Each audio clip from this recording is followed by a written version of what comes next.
Hello, everybody, and welcome to Roland and Debbie with Roland people fighting with Roland and Debbie. Today, I have a very special guest, Christina Custodio. She's gonna share with us her story of her son and his endurance with our bracelet. Let's get started. Christina Custodio is a wife of 22 years and mother of 3 beautiful teenagers. She lives in Greenville, South Carolina. She is also teacher, author, photographer, whatever she is called to be on a given day. On September 8th, 2015, her son Isaiah had a near-death experience which changed the trajectory of her life. Living in a hospital room with her son for 44 days, she chronicled each day's heart-wrenching, faith-filled, and victorious moment, which became the launchpad for her ministry. Welcome, Christina. Thank you so much, Debbie. I'm so honored to be here. Thank you for having me. First off, let's just start with the basic of your story. Okay. Tell us a little bit. Yes. So when my son Isaiah was 13 years old, he played football, and I dropped him off at football practice like usual. And about 45 minutes or so after that, I got a phone call from his trainer telling me that he had a really bad headache and I needed to pick him up. And when I got there, I could tell that it was more than a headache. He was incoherent. He couldn't walk on his own.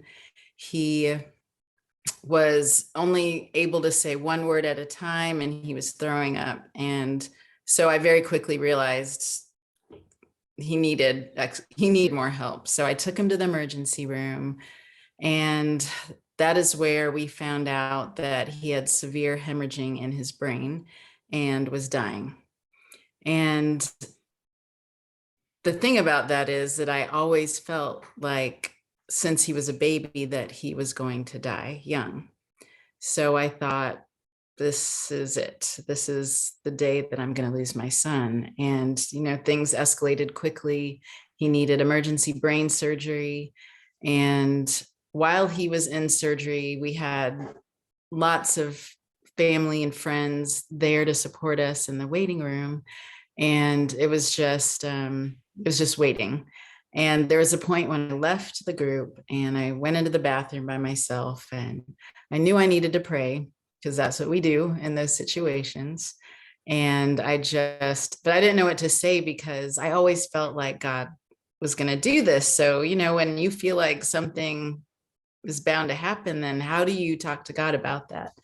So I just prayed, God, change your mind. And I just asked him over and over again to change his mind.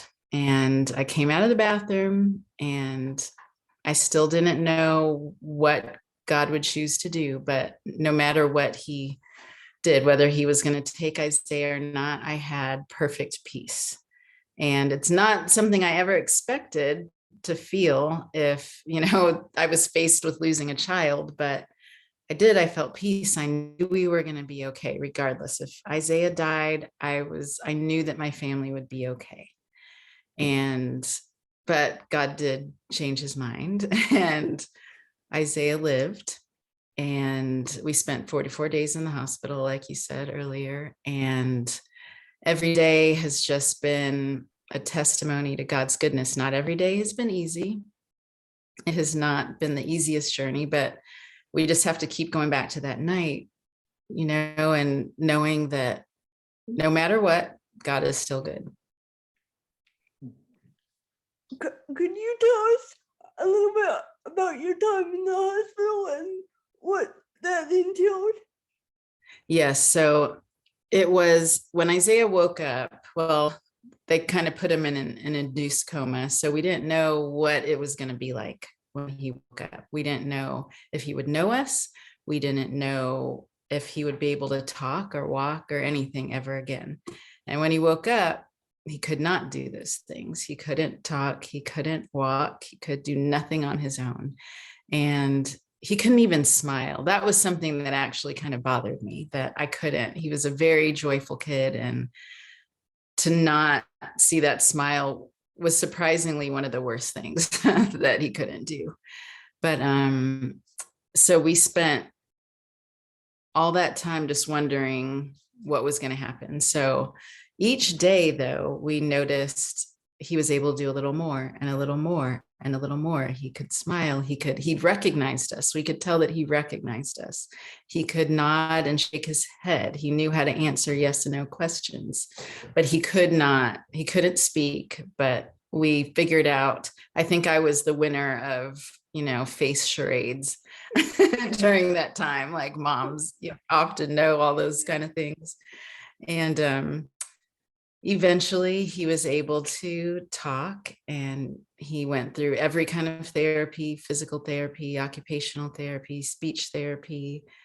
And he had to see a psychologist and all of that.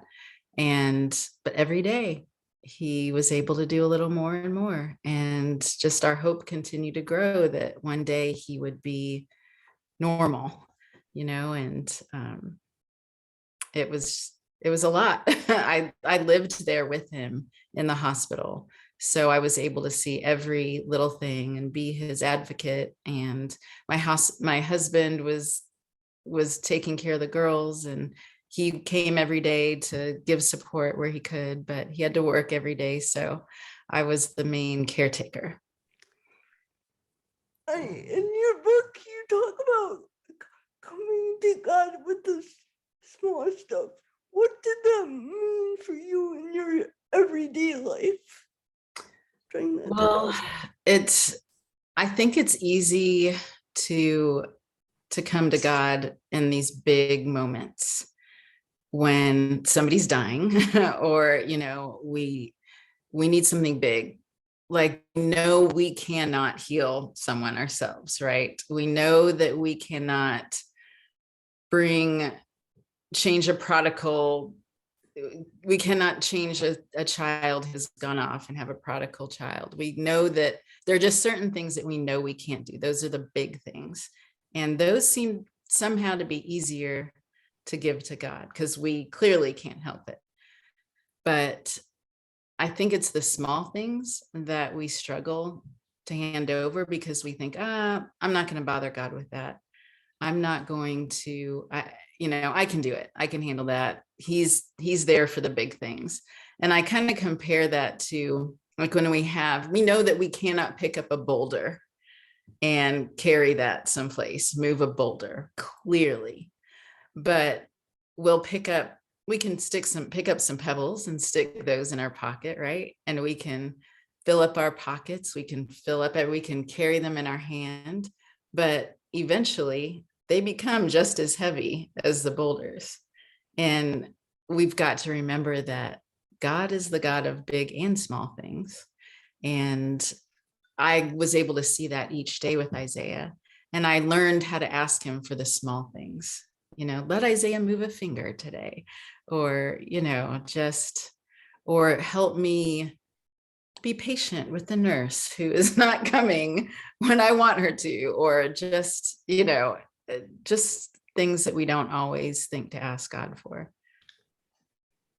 In the book, you also talked about Isaiah. You wanting Isaiah to originally be back to normal, shall we say, and you had to let go of your dreams for Isaiah and turn to God's will. How did you do that? Well, I think, first of all, when my kids were born, I have 3 kids, and with all of them, I gave them, when they were born, I was very aware that they were not mine. And I very consciously, and I think I may have said out loud, even if not out loud, I definitely said it in my head, that God, I know that they are yours. I understand that they are on loan, and help me to give them to you. Help me to bring them up for you, and then let them go. And so when Isaiah, well, I prayed, obviously, while he was in the hospital, that he would be back to normal, like back to running and playing football. And I believed that God was going to heal him and make him perfect again, my version of perfect, or the world's version of perfect. And that he was going to walk out of that hospital and onto the football field, and everyone would be amazed. He's whole again. But that is not what happened. God saved him, but God did not give him full use of his hand and his right side back. He currently, 6 years later, walks with a limp and has to wear a leg brace and struggles to walk upstairs. He may not think he's struggling, but when I look at it, I feel like he's struggling.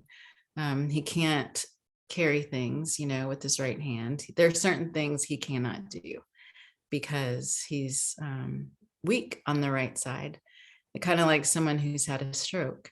And I have had to mourn the loss of things that I thought he was going to be able to do.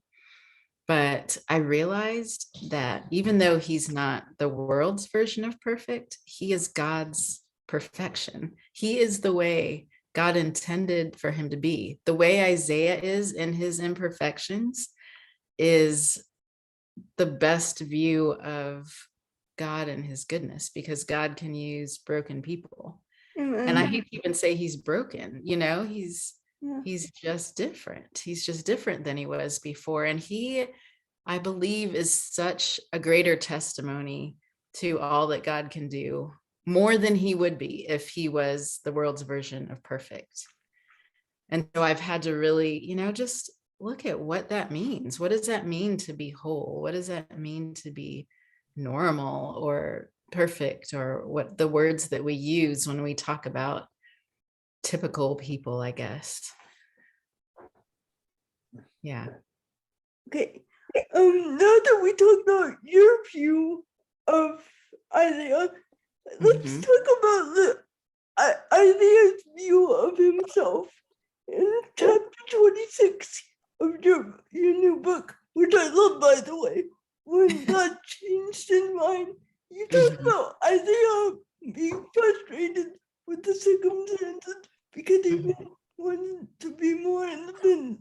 How did you get him to change his mind, per se, on his own perspective of himself?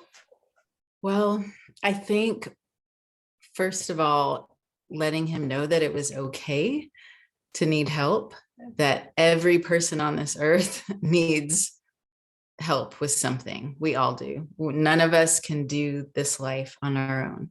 So I understood that it frustrated him because there were certain things he couldn't do at the time that he could do before.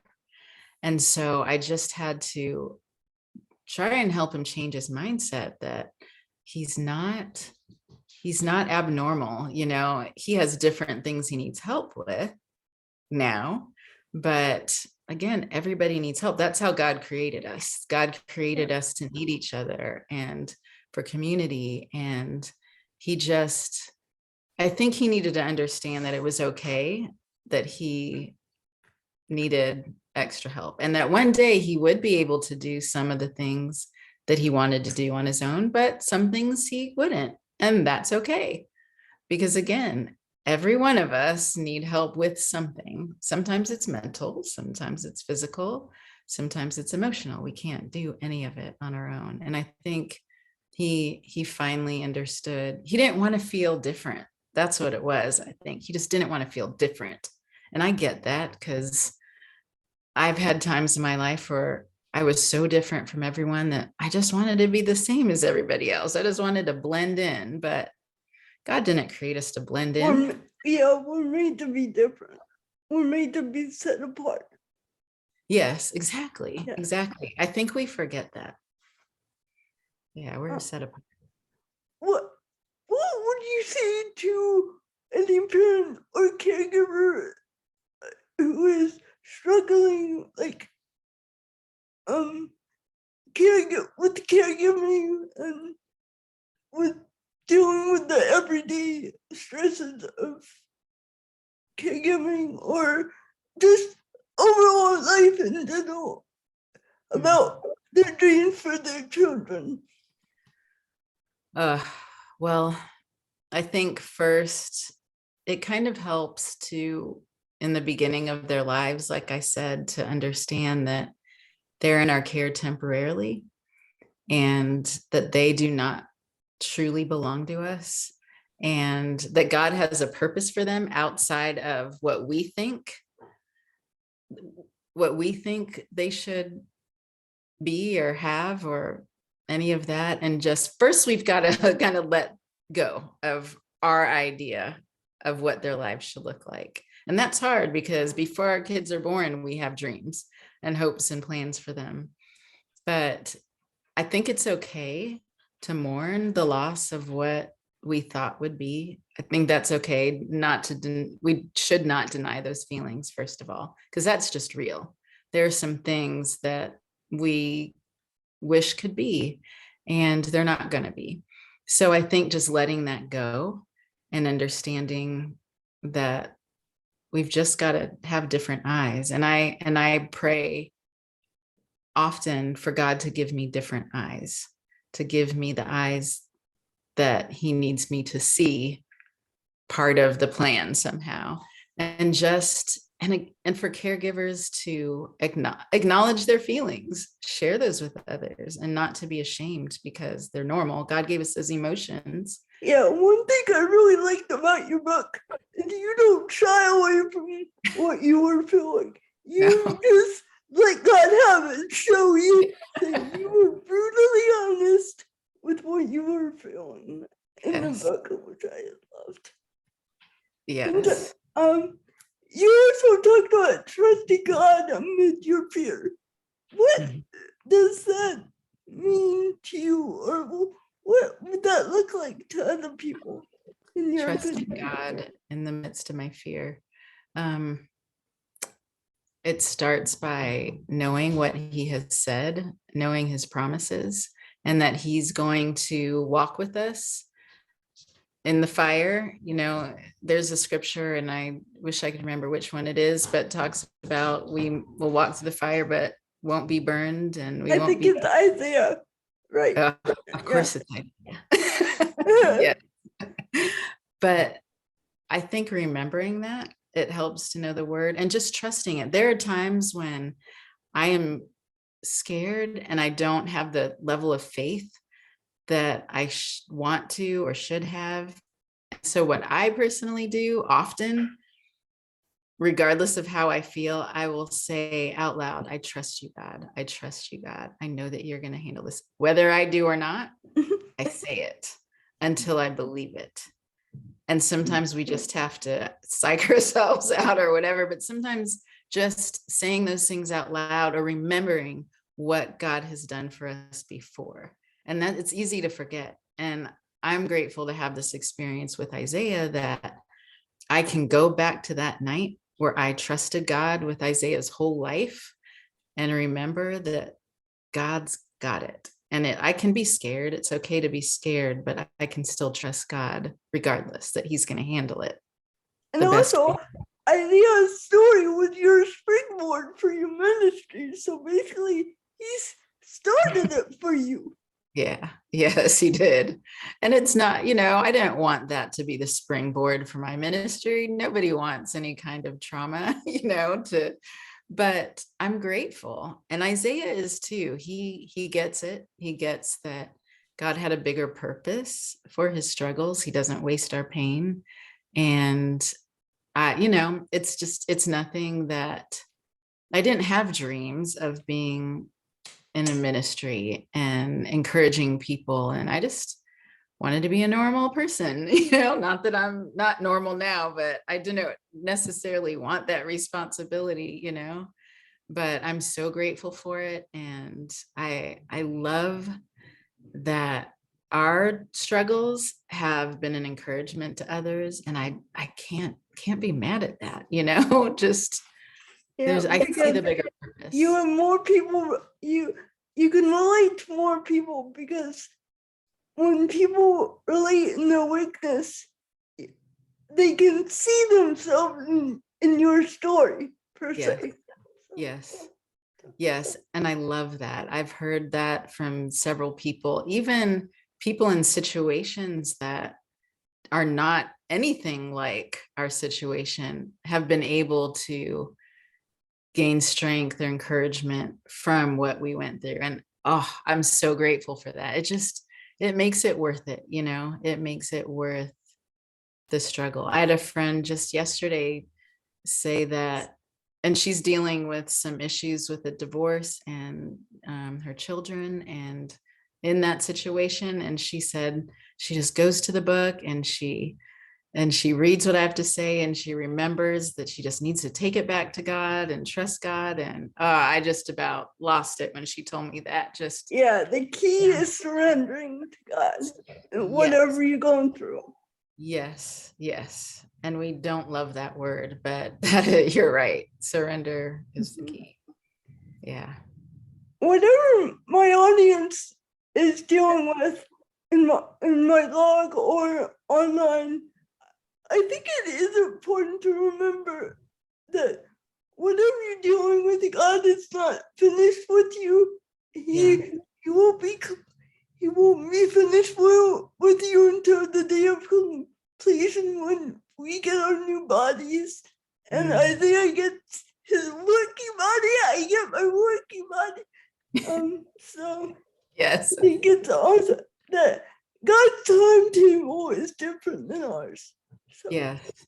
Yeah. And I know we get so caught up in this world, and I think most of us have a timetable. Like, I want to do this by this age, and I want to do this, and I want to have this. And we have all these plans, but those are our plans. Those aren't the plans that God laid out. Sometimes I think maybe they align, but remembering that this time here is so very short. We have such a short time to do what God's called us to do. And, I've got things in my life. I've got different, physical issues that I have chronic pain, and Isaiah deals with the stuff he has, and you've got your stuff, and everybody else has their stuff. And it's hard not to think, I can't believe I have to keep doing this, every day. But when we think, again, this is temporary, and we're going to have those heavenly bodies where we can do all the things that we want to do. And I think it was my sister one time said, Christina, imagine what it's going to be like in heaven when you get to run. Because I can't run. I have a bad foot, and I got so happy thinking about that, just running through heaven as fast as I can. But it is hard to think of the eternal. But here, just understanding that God's trusting God, and that his timing truly is perfect. There are things that I'm so grateful did not happen when I was 22 years old, because I would have been a hot mess. I couldn't handle it. And God knew even that before age 40 that I couldn't deal with what I'm dealing with right now. I didn't have the maturity level. I needed to live more of life. I needed to have more experiences. I needed to see God a little more clearly. And so I'm thankful that his timing is not mine, because he knows so much better, and just trusting it. It's a matter of trust completely. Well, thank you, Christina. It's been very eye-opening to talk to you today. Well, if my readers want to get in touch with you, how could they do that? And where can they get your book? Well, my book is sold everywhere online that books are sold everywhere. I do Google searches all the time, even Walmart. So anywhere, Amazon is probably the easiest, and Barnes and Noble. I would love for people to have ask their Barnes and Noble or whatever bookstore to order the book to come in to pick it up. Maybe that will get them holding it in the bookstore. But they can reach me or read. I have a daily blog basically that I share on Facebook and Instagram each day.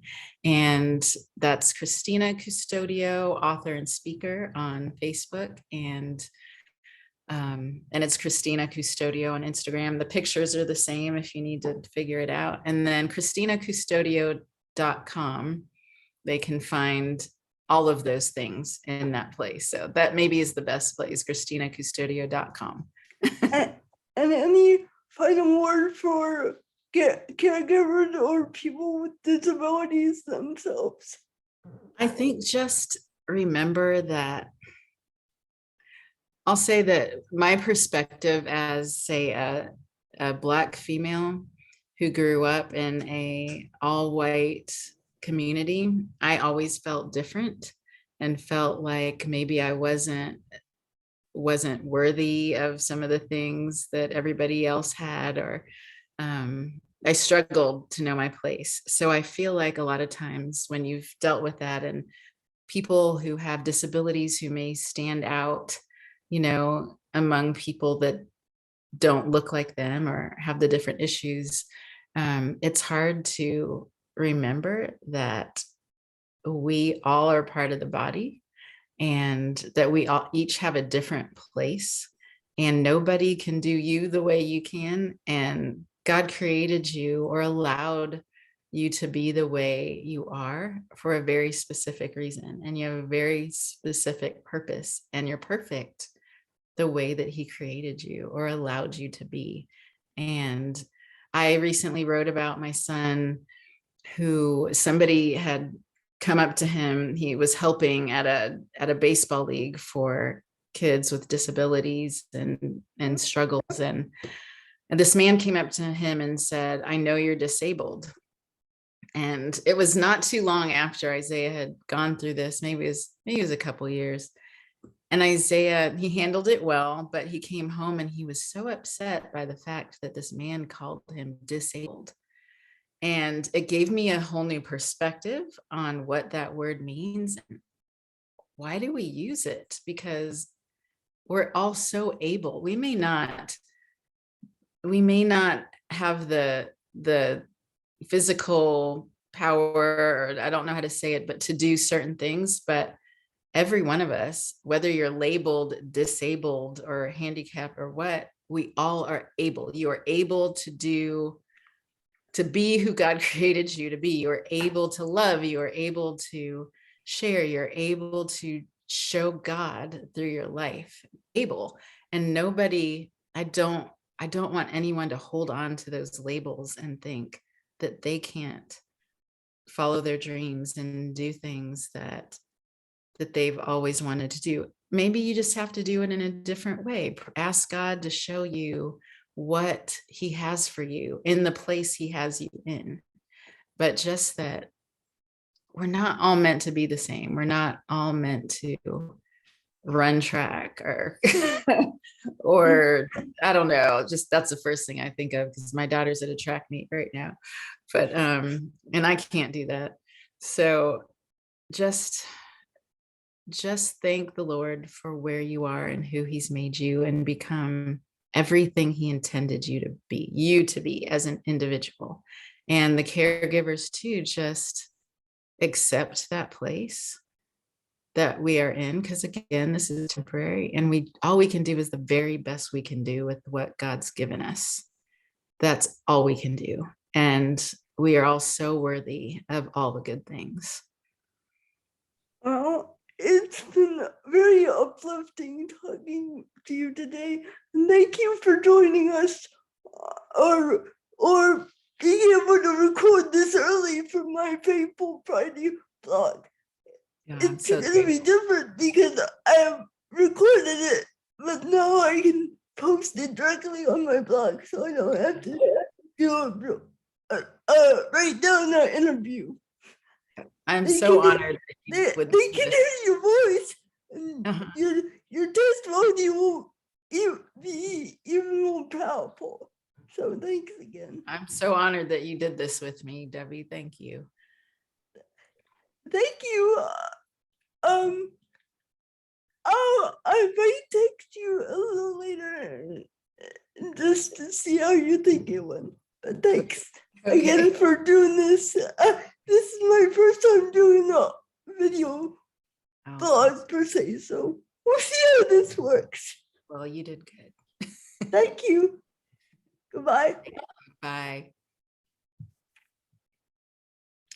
Is it